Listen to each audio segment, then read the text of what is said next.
बन करके आए, भिक्षार्थी बन के आए। बच्चे, गुरुकुल के बच्चों इधर देखो, भिक्षु बन करके आए।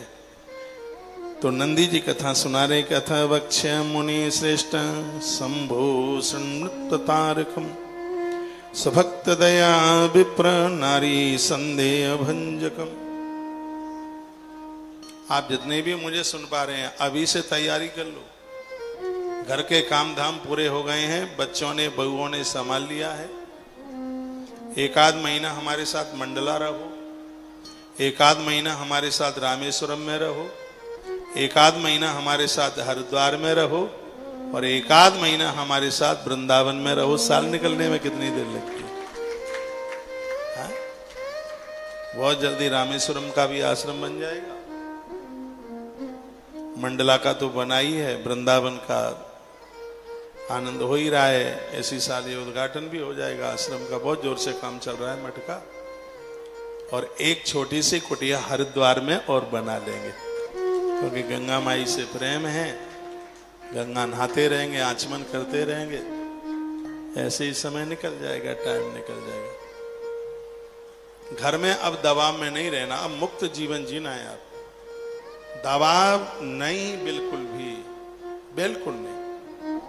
मैं पूर्ण रूप से आपके पक्ष में हूं। वो कोई जीवन नहीं है जो जीवन दबाव में जिया जाए। जीवन स्वतंत्र हो, ईश्वर ने बड़ी, ये बच्चों को इसलिए पैदा थोड़ी किया कि दबाव में जिएंगे। आपने शादी शुदियां इसलिए थोड़ी की हैं कि आप दबाव में जिएंगे। कोई बाबा बैरागी इसलिए थोड़ी बनाया कि किसी के दबाव में जीना। भैया क्यों दबाव में जीना है? हम स्वार्थी लोग तो है नहीं। मन दो रोटी, परमात्मा तो भूखा सुलाता नहीं, कहीं न कहीं तो मिलेगी। कफन मुर्दे को देता है तो हमें लज्जा ढकने को कपड़ा नहीं देगा? वो जरूर देगा, उसके ऊपर विश्वास कीजिए। और मैं निवेदन करूंगा, दबाव में नहीं जीना बिल्कुल।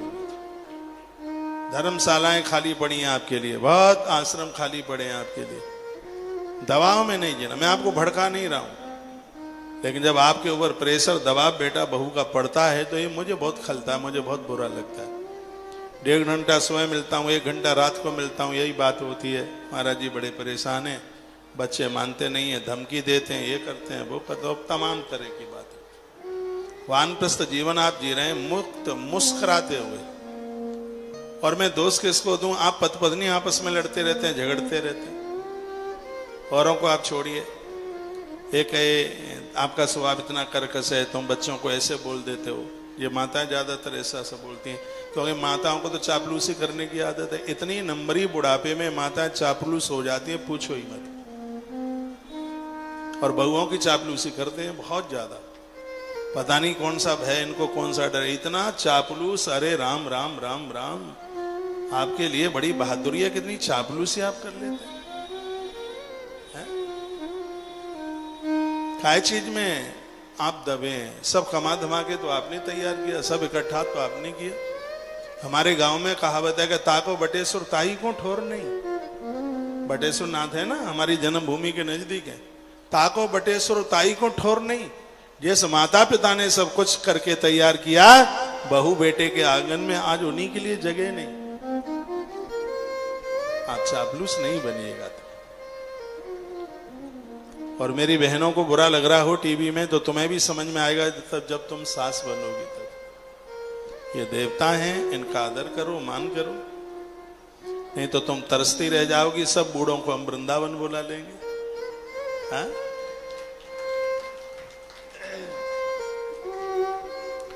मुस्कुराता हुआ जीवन जीना है, हंसते हुए। ईश्वर ने बड़ी कृपा करी है, जीवन मिला है। ये जीवन को ऐसे तो गंवाना नहीं है हमें, आनंद के साथ जीना है, मस्ती के साथ जीना है। हाँ हाँ, आपका वसंत कभी कम ना हो, 12 महीने आपका वसंत हो। और संत के चरण में जुड़ करके जिंदगी वसंत बन जाती है। साधुओं के चरणों में जुड़ के आनंद हो जाता है। मैंने अड़गड़ानंद जी महाराज जी की गीता पढ़ी है, चित्रकूट में हुए, बड़े अद्भुत महात्मा, हनुमत धारा पर। उनका भी संदेश जगत के लिए बड़ा अद्भुत। पूज्य रामसुखदास जी महाराज जी को पढ़िए, अखंडानंद जी, प्रभुदत्त ब्रह्मचारी जी को आप पढ़िए। ऐसे महात्मा की मैं बात कर रहा हूं जिसने पूरा अपना जीवन 24 साल गौ माता के गोबर में से जौ के दाने बीन कर उसी को खा के जीवन निकाल दिया। 24 साल जीवन के अंतिम में 24 सालों के ऐसे फिर भी हट्टे कट्टे बने रहे, स्वस्थ बने रहे। उनके पास में कोई टेंशन नहीं थे, दबाव में नहीं जिए। हम जैसे लोग दबाव में नहीं जी सकते। काम कर रहे हैं, मुक्त कर रहे हैं, प्रसन्नता पूर्वक कर रहे हैं। और जब हमें यह लगेगा कि अब आश्रम हमारे ऊपर दबाव बना रहा है, उसी दिन सब छोड़ छाड़ के चले जाएंगे। दबाव में नहीं जी सकते भैया। दबाव में काई क्यों दबाव में, क्यों दबाव में जिए? तो आप मुझे टीवी पर आप सुन पा रहे हैं, यहां आप सुन रहे हैं, मैं तो सबको कहूंगा। आप कहोगे हमारे पास जिम्मेवारियां, कोई जिम्मेवारियां नहीं, तुम कोलू के बैल बन रहे हो। जिम्मेवारियां आपकी पूरी हो गई हैं। बच्चों के बच्चे भी शादी लायक हो गए। क्या जिम्मेवारियां आपके ऊपर? क्या 7 पीढ़ी को जमाने का ठेका ले रखा है आपने? सब अपना अपना करेंगे। बेटियों को ससुराल भेजना, बेटों की शादी होती है तब तक माता पिता का कर्तव्य है गृहस्थी चलाने का, और बच्चे गृह सूत्र में बंधे। सब जिम्मेवारियां जवाबदारियां पूरी हो गई। जब तक बेटे कुंवारे हैं जिम्मेवारी है, जब तक बेटी ससुराल नहीं गई है जिम्मेवारी है। किसी का लिया है आपने अपने हाथों से, बच्चे घाटा कर दें, बच्चे ले लें, तो ये आपकी कोई जिम्मेवारी नहीं है, कर्जा आप चुकाते रहे। ये जिम्मेवारी उनकी है। आपने अपने हाथों से लिया कर्जा, ये बोझ बच्चों के ऊपर छोड़ के ना जाएं, ऐसी हमारी स्मृतियां बोलती हैं। जिन हाथों ने लिया है उन्हीं हाथों से उसका चुकता कीजिए। लेकिन दुर्भाग्य यह है कि बुढ़ापे में भजन नहीं हो पा रहा है। ऐसा लग रहा है कि पूरा गाड़ी हम ही खींच करके जा रहे हैं। कितना करोगे, आपने इतना किया, पूरा जीवन निकाल दिया। ये समय अब चैन से, धृतराष्ट्र कैसा भी हो, उसके पास 50 कमियां हो, लेकिन मुझे देवी भागवत में उसकी एक बात बहुत बढ़िया अच्छी लगी। गांधारी को कहता है कि बूढ़े हो गए हैं, सब तो खो दिया, अब कम से कम बची हुई इन श्वासों को तो ना खोएं। उत्तर काशी बंदा पहुंचा, ठाकुर जी का विमान आया धृतराष्ट्र को लेने के लिए। धर्मराज युधिष्ठिर गए थे मिलने के लिए, देवी भागवत में कथा थी जी। पता नहीं है कि 10 साल के हैं कि 5 साल के हैं कि 2 साल के हैं। और परम, और जो देखो जो पुण्यात्मा लोग हैं वो बोलते बोलते चले जाते हैं। घर में तो लगता है कभी तो मम्मी पापा हट्टे कट्टे हैं, 10 साल जिएंगे, कभी भरोसा ही ना करना। बिल्कुल जो भजनानंदी हैं, दान पुण्य करते हैं, उन्हें 4 पाई नहीं पकड़नी पड़ती। आप ये सोचें, उनको तो बात ही करते करते। पूज्य दीनदयालु जी महाराज, वृंदावन में बहुत बड़ा आश्रम है उनका। 93 ईयर्स उनका जीवन कथा करके लौट रहे थे पंजाब से। रात्रि को दिल्ली में अपने एक भक्त के यहाँ रुके। सुबह अभिषेक किया, पूजा पाठ किया, हाथ जोड़े राम राम किया, कहा हमारी राम राम ले लो, प्राण छोड़ दिया हाली 1 सेकंड में। कथा करके आए और कथा के लिए जा रहे थे, दिल्ली में रुके। ऐसे, खैर वो तो महात्मा है, मैं गृहस्थ लोगों की भी बात बता दूं। वो हाथ जोड़ते जोड़ते बातें करते करते, और आप खुद में भी ये मत सोचना कि हम 25 साल जी लेंगे, क्योंकि भजनानंदियों को, पुण्यात्माओं को 4 पाई पर गिरने की जरूरत ही नहीं पड़ती। वो मजबूत शरीर में ही बातें करते करते, भजन करते करते, लोगों को राम राम करते करते अपनी यात्रा पूरी कर देते। इसलिए कब किसका स्टेशन आ जाए कहा नहीं जा सकता। और स्टेशन सबका आना है। रेलगाड़ी चल रही है तो स्टेशन तो आएगा ही। और ये बिल्कुल कन्फर्म है, जिसको जीवन मिला है उसको जाना जरूर पड़ेगा। कोई आज जा रहा है, कोई कुछ वर्षों के बाद जा रहा है, लेकिन सब अकेले अकेले जाएंगे। हाँ, संबंध तो तब तक ही है जब तक श्वास चल रही है। आखिर में यात्रा तो अकेले ही करनी होगी। इसलिए जिसके बैंक में पैसा होता है निश्चिंत हो जाते हैं बुढ़ापे के लिए, और जिनके स्वाध्याय में भगवान के नाम का खजाना होता है वो जिंदे जी भी और मरने के बाद भी वो निश्चिंत हो जाते हैं। उन्हें अच्छा घर, अच्छे माता पिता, उन्हें अच्छा जन्म मिलता है। मैंने कथा के 6वें दिन सुनाया था इसी से, महापुराण से, प्रत्येक व्यक्ति को 1000 नाम भगवान के रोज लेने चाहिए, कम से कम, ज्यादा कितना भी हो जाए। 1000 नाम का मतलब है आप वाली 10 माला, एक माला में 100 होते हैं, तो 5 माला सुबह जप लो, 5 माला शाम को जप लो। 500 नाम सुबह ले लो, 500 नाम शाम को ले लो, कोटा पूरा हो जाएगा। नहीं तो ये घर के लोग दिल्ली तक रोते रह जाएंगे, साल के बाद तो ब्राह्मण को भी जमाने वाले नहीं। इसलिए सब अपने आप करके जाओ, किसी के भरोसे कुछ छोड़ करके जाना ही नहीं है।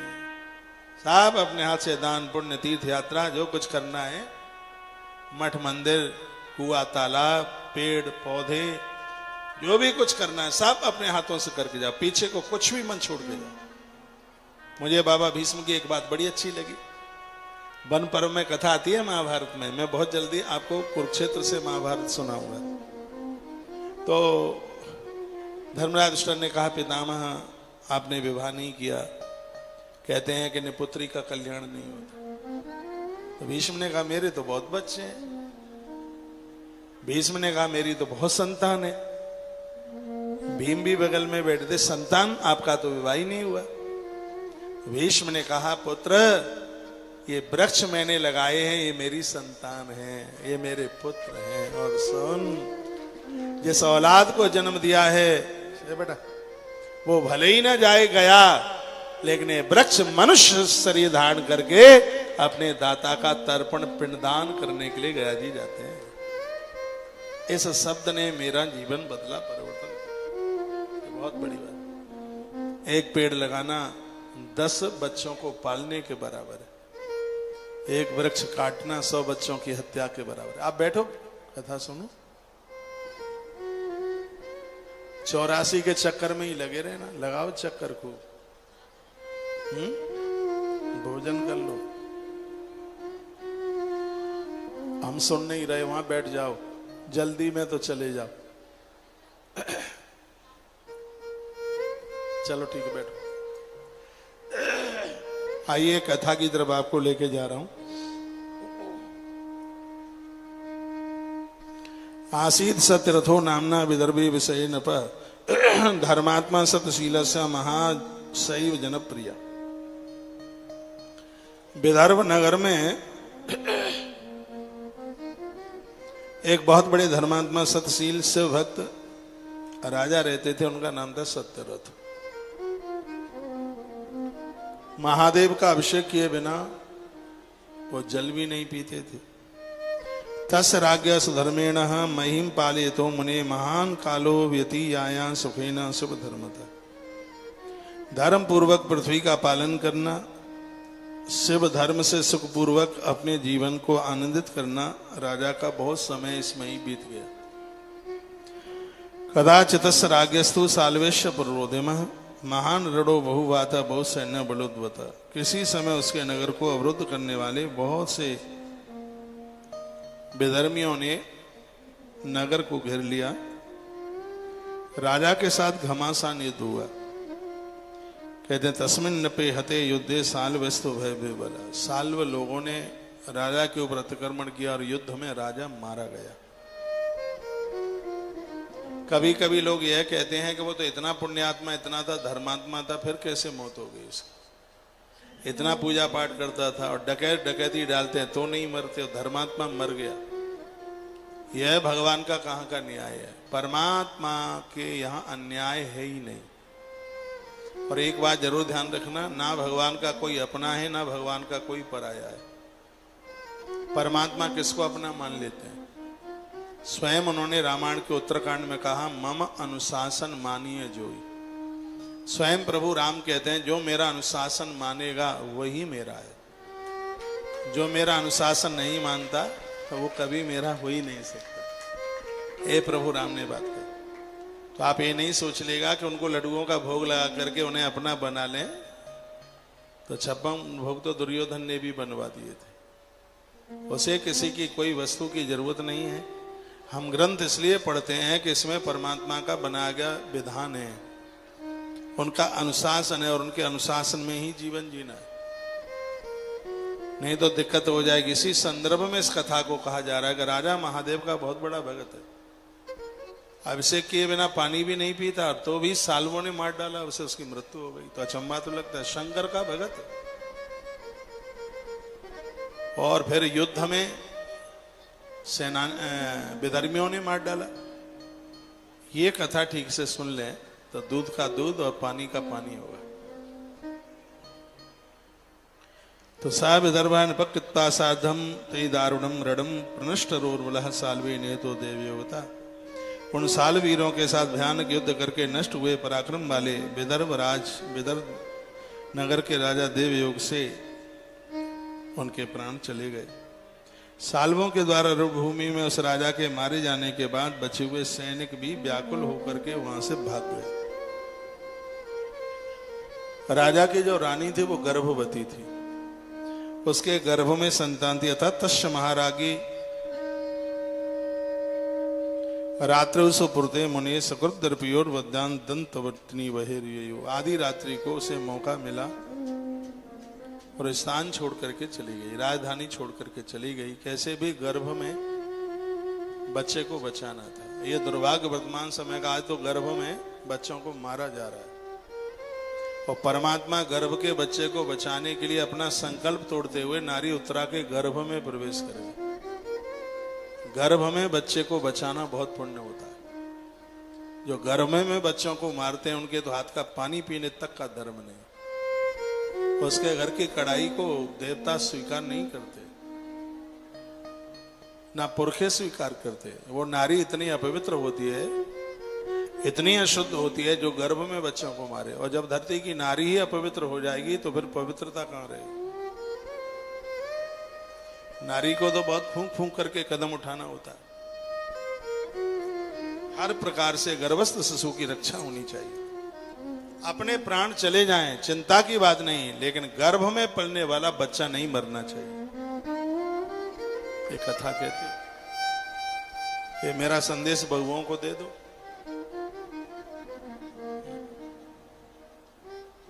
ये बहुत बड़ा अपराध है। तो उसकी आंख में आंसू आ गए। एक तो वो वैधव्य हो गई, मां का सिंदूर पूछ गया, पति चला गया जवान उम्र में, गर्भ में संतान है, रोती हुई बिलखती हुई जा रही है। कहते हे महादेव बाबा मेरे प्राण ले लेना, लेकिन कैसे भी मेरे बच्चे को बचा लेना, आपसे प्रार्थना है। पति तो चला ही गया है, मेरी कोख में पलने वाले इस बच्चे को बचा लेना। ये श्री से महापुराण की शत्रुद्र संहिता के अध्याय नंबर 31 में ये कथा चल रही है। कहते हैं प्रदोष के दिन इस कथा को सुन लें तो एक प्रदोष का फल 12 प्रदोष के बराबर हो जाता है। इस कथा मैंने कई वीडियो डाली हैं, इसमें एक प्रदोष 12 प्रदोष के बराबर हो जाता है, क्योंकि इस कथा में पूरे में प्रदोष की बड़ी महिमा है। और आज हम मासिक शिवरात्रि पर इस कथा को सुन रहे हैं, कितना आनंद है। मैंने तो भगवान को कहा कि हे प्रभु जब तक धरती पर रहूं तब तक सावन में हर साल शिव महापुराण की कथा बांचने का सौभाग्य दे देना। बहुत बड़ी महिमा है। शिवरात्रि के समय पर सावन के मास में शिव पुराण की बहुत महिमा है। जिस कथा में एकादशी पड़ जाए तो भागवत की महिमा बढ़ जाती है। शिव महापुराण की कथा में सोमवार प्रदोष और ये शिवरात्रि पड़ जाए तो इसकी महिमा बढ़ जाती है। कहते हैं एक कथा का फल 12 वर्ष तक कथा सुनने के फल के बराबर हो जाता है। इतना बड़ा महात्म इसका हो जाता है। भगवान की कृपा से सोमवार भी इसमें कई पड़ गए, प्रदोष भी पड़ गया इसमें, और आज मासिक शिवरात्रि भी आ गई इसमें। इस कथा की तो महिमा बहुत ज्यादा हो गई है। ये कथा सुन लो, आपने प्रदोष ना किया हो तो भी आपको प्रदोष का फल मिल जाएगा। ऐसी कथा है। उस नारी की आंख में आंसू आ गए। कहा भोलेनाथ हम तो तुम्हारे इच्छा करें, तुम्हारे भक्त हैं, मैं तो वैधव्य हो गई, मांग का सिंदूर उड़ गया, मेरा कोई नहीं है आपके बिना। गर्भ में पलने वाला बच्चा आपका भगत है, मैंने इसको आपकी कथाएं सुनाई है। हे भोलेनाथ मेरे उदर में पलने वाले इस बच्चे को आप बचा लीजिए। और रोने लगी। प्रार्थना कंठ से नहीं की जाती, प्रार्थना नाभि से स्वर उठता है। पूजा से भी ज्यादा महत्व प्रार्थना का है। एक बार के लिए आपकी पूजा छूट जाए लेकिन प्रार्थना ना छूटे। उन्हें रोज प्रार्थना कीजिए। प्रातः जागते और कहिए हे प्रभु आपकी कृपा से आज का भोर हमने फिर देख लिया। ये आपकी ही तो कृपा है। भगवान आपकी कृपा से गई हुई श्वास वापस लौट रही है। प्रत्येक दिन एक नई प्रार्थना करो, हर रोज भगवान के लिए कुछ गुनगुनाओ। पूरा दिन भर दुनिया के बीच में बतियाते रहते हो, बातें करते रहते हो। सुबह का एक ऐसा समय, मैंने कई बार बोला है, भोर का समय ऐसा है जहां डायरेक्ट ईश्वर से बातें होती है। पूरी दुनिया उस समय सुस्त पड़ी हुई होती है, सोती हुई होती है। उस समय तो भक्त और भगवान दो ही जाग रहे होते हैं। प्रकृति सावन बरसाने के लिए तैयार होती है आपके ऊपर, आपको अनुभव नहीं है। मैं क्या कहूं, सुबह आप छत पर चढ़ के तो देखिए 4 साढ़े 4 बजे, उस समय का वातावरण देखिए, भोर का समय आप देखिए। इससे बढ़िया कोई टाइमिंग्स नहीं हो, इससे बढ़िया कोई समय नहीं हो सकता। ये भोर के 96 मिनट सोइए मत, ईश्वर से बात कीजिए, प्रार्थना कीजिए, हाथ जोड़कर बैठ जाइए, नेत्र बंद करके श्वासें खींचिए, श्वासें छोड़िए, गुनगुनाइए। उससे कहिए, हे 3 लोक के नाथ, हे भुवन भुवनेश्वर, आपकी सदा जय हो। भगवान मुझे आपने संभाला, आपकी ही तो कृपा है, तुमने भरा पूरा परिवार दिया। भगवान आपकी तो करुणा की वर्षा बरस रही है। हम अज्ञानी हैं, हमसे तो हर रोज अपराध होते हैं, लेकिन महान आप हैं, मुझ जैसे अपराधी को भी तुम रोज क्षमा कर देते हो। ईश्वर रो पड़ेगा आपके लिए, आपकी भावनाएं अद्भुत हो जाए। एक बात मेरी पकड़ के रखे, एक बार के लिए पूजा छूट जाए, लेकिन प्रत्येक दिन की प्रार्थना ना छूटे। प्रार्थना में समर्पण है, प्रार्थना में ईश्वर का आशीर्वाद सुनाई पड़ता है कान से। ऐसा लगता है कि भगवान हमसे बतिया रहे हैं, हमसे बात कर रहे हैं। तो ये सत्य रथ की रानी रात निकल गई थी, भोर हो गया था, लगभग 3 साढ़े 3 बजे की बात थी।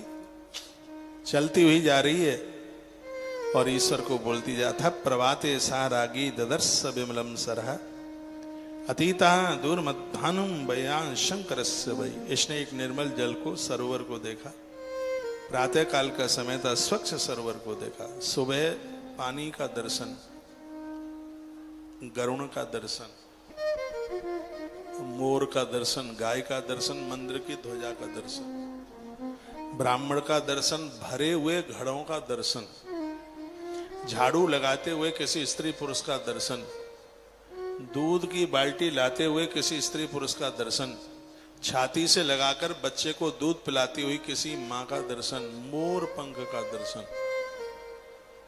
भोर में 3 तरह की चलने वाली हवा, शीतल मंद और सुगंध, उसका अनुभव। इस व्यक्ति की संपूर्ण आपदाओं को यह दर्शन हरण कर लेता है। कि भोर में इन दर्शनों की इतनी बड़ी महिमा है अपने आप। तो सुबह ही सुबह उसे सरोवर का दर्शन हुआ। गर्भिणी नारी थी, संतान को जन्म देने वाली थी, और वहीं वह एक पेड़ के नीचे, सरोवर के किनारे पेड़ था, और यह वहीं बैठ गई। समझ में आ रहा है? सुनिए, बड़ी प्यारी कथा है। तत्रागत प्रियाराज्ञा संतप्ता सुकुमारिणु निवासार्थम सरस तीरे छाया वृक्ष मुपाश्रयत। वहीं आकर राजा की उस सुकुमार पत्नी ने शोक से व्याकुल हो विश्राम के लिए सरोवर के किनारे एक छायादार वृक्ष के नीचे अपना आश्रय लिया। वहां पर रानी ने दैवश शुभ ग्रहों से युक्त मुहूर्त में बैठी हुई थी। वहां देखते, यहां पर लिखा है, देखते ही देखते उस नारी ने उस वृक्ष के नीचे एक सुंदर से सुपुत्र को, बच्चे को जन्म दे दिया।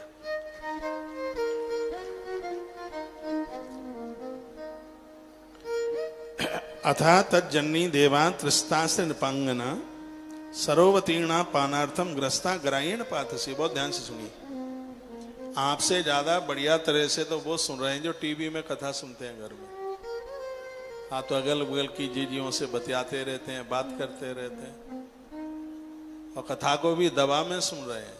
पति कह रहा है चलो देर ज्यादा हो गई है, 3:45 बजने वाला है। पत्नी कहते चुप, थोड़ा और सुन लेने दो, और पूरा 3 घंटा में चलता ही रहता है।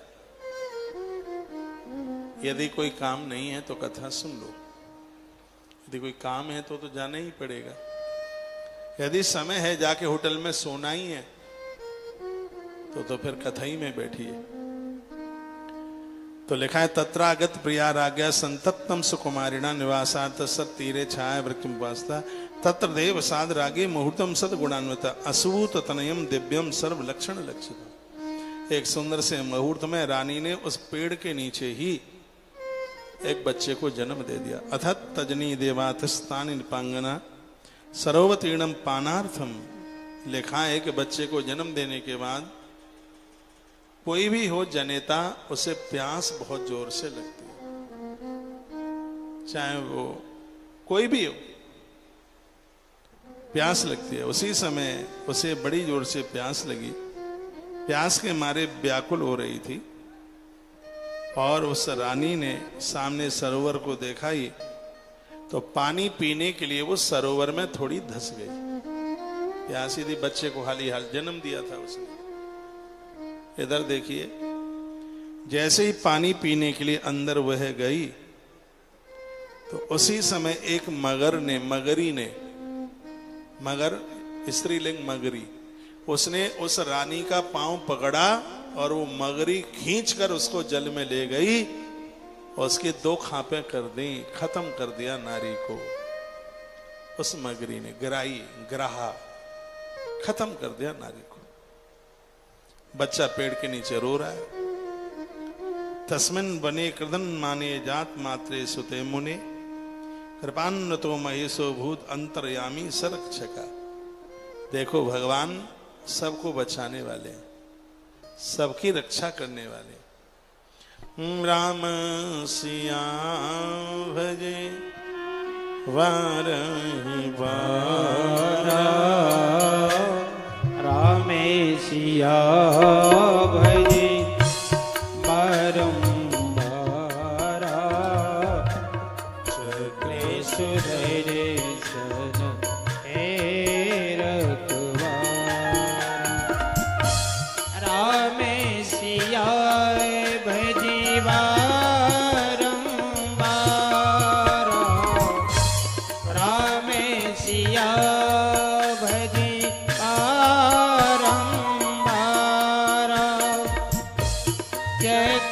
सुधरे सने रखवारा।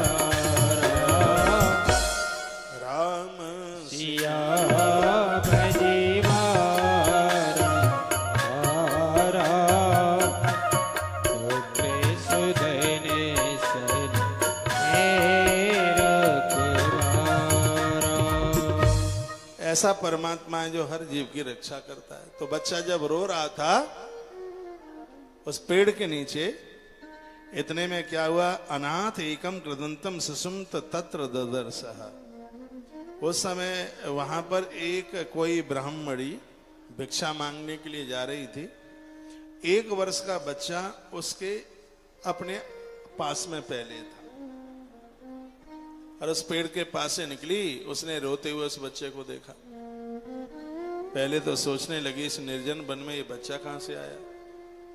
फिर उसकी नाभि की नाल देखी तो देखा रे ये तो हाल ही का जन्मा हुआ। इधर उधर देखा तो उसकी मां तो दिख नहीं रही थी। बादशाह ने उमड़ रहा था कि बच्चे को उठाकर मैं अपने अंक में भर लूं। फिर सोचा पता नहीं किसका यह बालक होगा, किसका बच्चा होगा। तो बहुत देर तक मन में इस प्रकार से वो सोचती रही कि इस बच्चे को छूं कि नहीं छूं। बार बार वह सोचती रही और आखिर में वो बच्चे को छोड़कर जैसे आगे के लिए बढ़ने को तैयार हुई, उसी समय भगवान महादेव भिक्षु वर्य अवतार से वहीं आके प्रकट हो गए। एक भिक्षार्थी के रूप में, भिक्षा मांगने वाले के रूप में शंकर जी वहां प्रकट हो गए। भोलेनाथ प्रकट हो गए और भगवान शंकर ने उस ब्राह्मणी को कहा, हे देवी ये बच्चा बहुत अनाथ है, इसलिए मेरा तुमसे कहना है कि इस बच्चे की तुम पालक बन जाओ। अनाथ का बच्चा पालना 10 बच्चों को पालने के बराबर है। ये भगवान कहने लगे, संदेहम कुरनो चित्ते विप्रभामिन माखिदा। हे ब्राह्मण की पत्नी, इसमें किसी भी प्रकार का संशय मत करो। तुम अपने पुत्र तुल्य इस पवित्र बालक को प्रसन्नता पूर्वक रक्षा करो। थोड़े ही समय के उपरांत इस बालक से तुम्हारा परम कल्याण होगा। सब प्रकार से इस महातेजस्वी शिशु का तुम पालन पोषण करो। ये भगवान शिव के शब्द थे। पुष्णीय सर्वथा ये न महातेजस्वनो शिशु।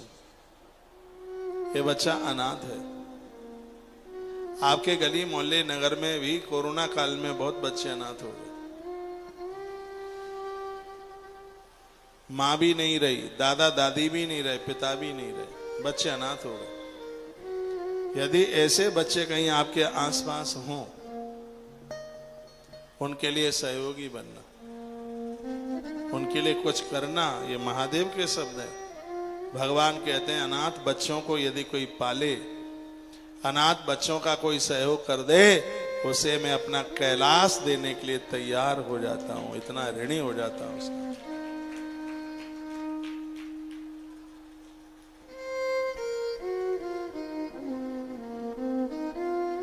भोलेनाथ, अभी उस वृद्धा को, बुढ़िया को ये नहीं पता है, ब्राह्मणी को, कि महादेव ही मेरे सामने खड़े। तो भगवान भोलेनाथ फिर उसको कहने लगे, देवी ये बच्चा अनाथ है, इसके जन्म से पहले इसके पिता की मृत्यु हो गई है और जन्म के बाद में इसकी मां की मृत्यु हो गई। ये राजा सत्यरथ का बेटा है, साल्वों ने युद्ध में मार डाला। सड़ु सत्यरथो राजा हतई साल्वी रड़ो परे, तत्पत्नी निस सुभग्रा निर्यो सुग्रहात द्रुतम। जैसे अत्यंत भयभीत होती हुई उनकी पत्नी रात्रि में शीघ्रता से अपना घर छोड़ करके आई, उसने इस वन में आज ही प्रातःकाल होते होते इस पुत्र को जन्म दिया। किंतु प्यास लगने से वह सरोवर में उतरी और दुर्भाग्यवश एक ग्राही ने उसको अपना भोजन बना लिया।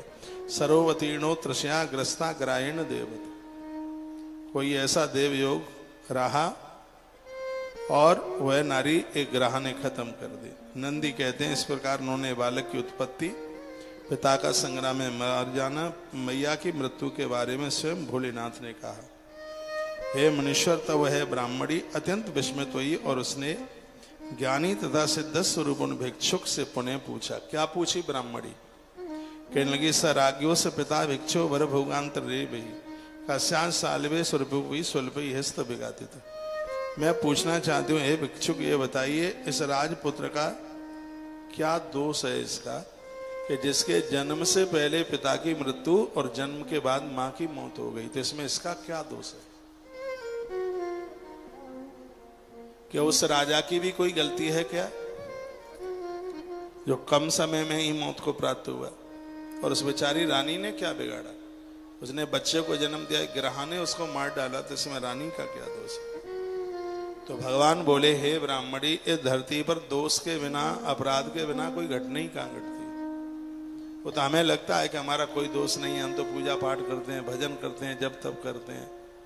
तो ये फिर भगवान ने इतना बुरा कर दिया, इतना कष्ट आ गया, इसमें हमारा तो कोई दोष था ही नहीं। दोष था तो खुद को थोड़ी ही पता लगता है। तो शंकर जी अब दोष बता रहे। भगवान भोलेनाथ कहते हैं कि राजा सत्यरथ मेरा परम भक्त था, परम भक्त, मेरे मंदिर में जाता, लेकिन जान करके कई बार इसने मेरी पूजा को बीच में से छोड़ा। ऐसी गलती आप मत करना। पूजा को बीच में छोड़ना बहुत महा अपराध है।